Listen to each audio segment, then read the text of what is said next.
Welcome to This Explainer. Today, we are taking a hard look at one of the most deeply ingrained assumptions of our modern world. I'm talking about this widespread belief that infinite economic growth is somehow possible on a finite planet. We're going to do this by unpacking the revolutionary concepts in E.F. Schumacher's book, Small is Beautiful. It is a piece of work that literally flips how we view wealth, work, and our relationship with the earth entirely on its head. So let's dive right in. Okay. Let's start with a really big question. Have we actually solved the problem of production? It's kind of the grand illusion of our time, right? You hear it from industry leaders, from academic economists, government managers. There's this general consensus that humanity has finally cracked the code on producing enough. The feeling is, with enough tech and enough capital, we can just produce anything, infinitely. But as we'll see, that assumption is built on incredibly shaky ground. You know, this mindset really exposes a dangerous level of technological hubris.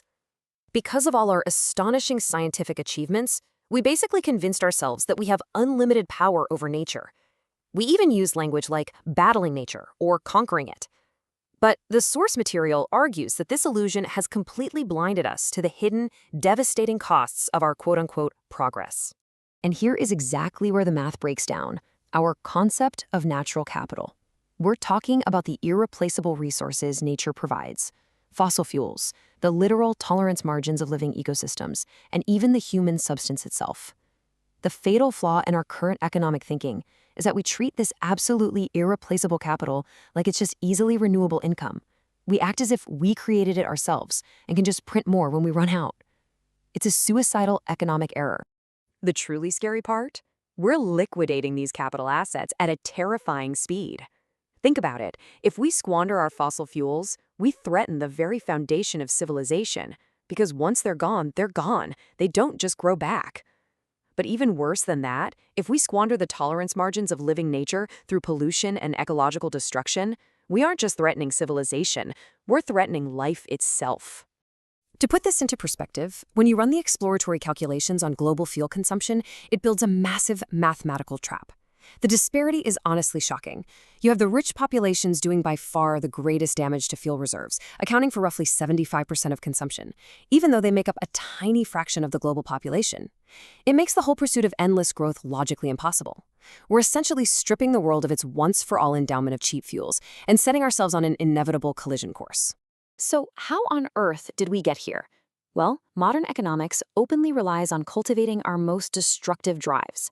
The famous economist Lord Keynes actually argued that to reach universal prosperity, we basically have to pretend that foul is useful and fair is not. He was saying we need to elevate avarice and greed as our guiding principles. But the text points out a stark, undeniable reality here. Systematically cultivating vices like greed inevitably leads to a complete collapse of intelligence and peacefulness. People driven by greed literally lose the power to see things as they really are. Section 1. The Cult of Gigantism and the Limits of Scale. We live in a system that champions a pathological idolatry of gigantism. Everything has to be bigger, massive automated factories, enormous centralized cities. But human scale actually matters.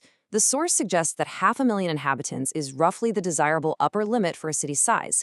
Beyond 500,000, we aren't adding any real cultural or social value. We're just creating massive congestion, alienation, and human degradation. We need to be able to comprehend our communities, and gigantism just destroys that intimacy. Section 2. The Shift. A look at a Buddhist economic alternative. To escape this destructive path, the text introduces a radical pivot called Buddhist economics. It's an approach rooted in simplicity, nonviolence, and the middle way. Think about it. Modern economics tells us work is a necessary evil that we should automate away, and that the ultimate goal of life is maximum consumption. Buddhist economics completely flips the script. It views work as a vital part of human development, something that actually nourishes the soul. The goal isn't to consume as much as possible, it's to maximize human well-being with the absolute minimum amount of consumption. It's a rational, sustainable approach designed for permanence. So how do we bring this human scale into industry? Well, consider this benchmark. If an able worker earns, say, $5,000 a year, then the average cost of setting up their workplace shouldn't exceed that same $5,000. By keeping the capital investment per workplace roughly equal to a worker's annual earnings, you completely prevent the dangerous concentration of wealth and power. It empowers ordinary people to be their own employers rather than just cogs in a giant machine. This shifts the entire paradigm of what we actually need from our scientists and technologists. We don't need more gigantism. We definitely don't need tech that exerts massive violence against the environment. What we desperately need is a revolution in technology that gives us methods and machines that are cheap enough for virtually everyone, suitable for small-scale use, and highly compatible with our innate human need for creativity. That is the only real guarantee of sustainable progress. Section 3. The new resource. Education and true wisdom. Ultimately, our most vital resource for the future isn't physical matter, and it isn't technological know-how. It is the human mind. Everything we build is shaped by our ideas, which makes education the absolute key to shifting our global trajectory. As the text brilliantly notes, man is far too clever to be able to survive without wisdom. Our current education system is failing us because it's so hyper-focused on transmitting mere cleverness and scientific hypotheses. It totally neglects the vital ideas of value and true wisdom, which we desperately need if we're going to figure out what to actually do with all this immense technological power. So I'm going to leave you with a deeply personal question to wrap up this explainer. Are you using your life to cultivate cleverness or true wisdom? Are we, collectively, going to just keep blindly chasing this dangerous illusion of limitless growth based on greed?